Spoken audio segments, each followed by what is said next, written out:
Hello guys, இப்போ நான் என்ன செய்ய போகிறேன்னா சூப்பரான சுவையான தவா பன்னீர் ரோல் தான் செய்ய போகிறேன். வாங்க எப்படி செய்கிறதுன்னு பார்ப்போம். ஃபஸ்ட்டு நான் பன்னீரை எடுக்கிறேன். அது நல்லா க்யூபாக நறுக்கிக்கிறேன். உங்களால் எவ்வளோ முடிஞ்ச அளவுக்கு க்யூபாக நறுக்கிக்க முடியுமோ நறுக்கிக்கோங்க. அடுத்தது நான் ஒரு பாத்திரத்தை எடுக்க போகிறேன். ஒரு ஸ்பூன் மிளகாத்தூள், கரம் மசாலா, அப்புறம் தேவையான அளவு சால்ட் ஆட் பண்ணுறேன். அப்புறம் இஞ்சி பூண்டு பேஸ்ட், கேர்டு நல்லா போட்டு கிளறிக்கோங்க. நல்லா கிளறி முடிச்சதுக்கப்புறம் நான் க்யூபாக நறுக்கிற பன்னீர் அதில் ஆட் பண்ணுறேன். நல்லா பசிஞ்சுக்கோங்க.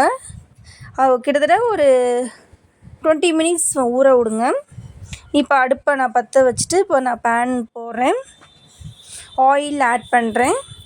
அப்புறம் நறுக்கி வச்ச பெரிய வெங்காயம் போடுறேன்.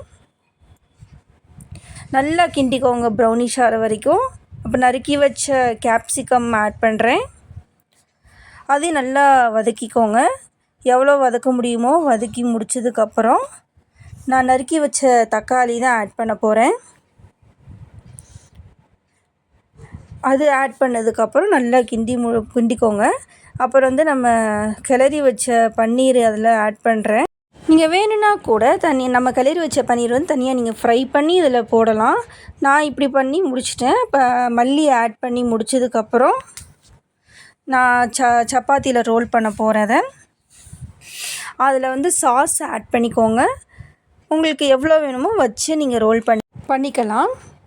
பன்னீர் ரோல் ரெடி. வீட்டில் ட்ரை பண்ணி பாருங்கள்.